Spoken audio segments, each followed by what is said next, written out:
अस्सलामुअलैकुम व्यूवर्स। आज हम अपने बचपन की यादें ताज़ा करेंगे। मज़ेदार सी शक्करकंदी जो कि हम घर पे बनाएंगे। सर्दियों के मौसम में और शाम को हर बंदे का दिल करता है कोई तो चस्का होना चाहिए। चलो आज ये बनाते हैं। ये शक्करकंदी मैंने ले ली है जो कि नहायत ही गंदी है, लेकिन हम इसको वॉश करेंगे अच्छे से। पानी में घुमा घुमा के इसको वॉश करना है। इसको पहले शावर कराएंगे, उसके बाद हम बॉयलिंग के लिए रखेंगे। आधा कप पानी डालना, इससे ज़्यादा नहीं डालना। ये ना होगा पूरा प्रेशर भर दें। प्रेशर में मैंने इस वजह से रखा सिर्फ कवर करने के लिए, वो चलाना और वेट करना इसमें नहीं है। ये ले जी पानी डाल दिया, इसको हम रुमाल थोड़ा सा गीला करके स्टीम को अंदर कवर करने के लिए देंगे। ऊपर से इसको कवर कर देंगे। तो ऐसे ही सिंपल कवर किया है।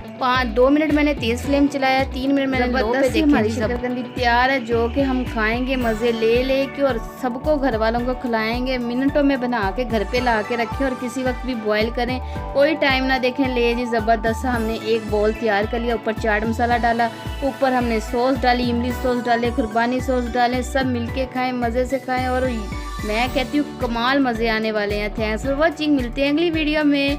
ट्राई ज़रूर किया कीजिए, मौसम है इंजॉय करने वाला। अल्लाह हाफिज़।